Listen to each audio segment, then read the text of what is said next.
તો અત્યારે હાલ એક મહત્વપૂર્ણ સમાચાર સામે આવી રહ્યા છે। કોંગ્રેસના ઉમેદવાર નૈશિત દેસાઈએ સીઆર પાટીલને કાનમાં કંઈક કહ્યું હતું। ખાસ કરી અને નૈશિત દેસાઈ કે જે કોંગ્રેસના ઉમેદવાર છે, નવસારી ભાજપ કોંગ્રેસના ઉમેદવાર કલેક્ટર કચેરીમાં ગળે મળ્યા હતા અને તે વિડીયો અત્યારે હાલ વાયરલ થઈ રહ્યો છે। નવસારીના ભાજપના ઉમેદવાર સીઆર પાટીલ અને કોંગ્રેસના ઉમેદવાર નૈશિત દેસાઈ ગળે મળ્યા। કોંગ્રેસના ઉમેદવાર નૈશિત દેસાઈએ સીઆર પાટીલના કાનમાં કંઈક કહ્યું હતું અને તે આખરે શું કહ્યું હશે નૈશિત દેસાઈએ તેને લઈ અને અનેક ચર્ચાઓ અત્યારે હાલ જોવા મળી રહી છે।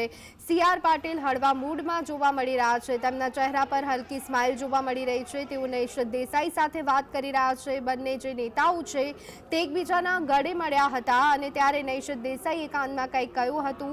ખાસ કરી સીઆર પાટીલની સાથે અન્ય જે લોકો પણ ઉપસ્થિત છે તેઓના ચહેરા પર પણ હળવી સ્માઇલ જોવા મળી હતી। ખાસ કરી અને જ્યારે હવે ઉમેદવારી ફોર્મ ભરાઈ રહ્યા છે તો ક્યાંક ભાવુક દ્રશ્યો તો ક્યાંક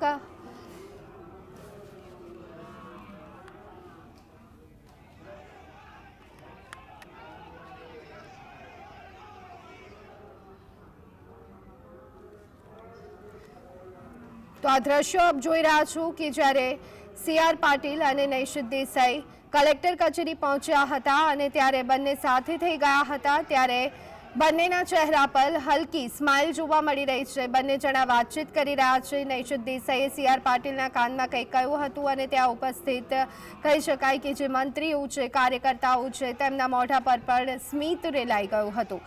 તો ક્યાંક ભાવુક ક્ષણો જોવા મળે છે તો ક્યાંક કહી શકાય કે આવી હલકી ફુલકી ક્ષણો પણ કેમેરામાં કેદ થતી જોવા મળે છે।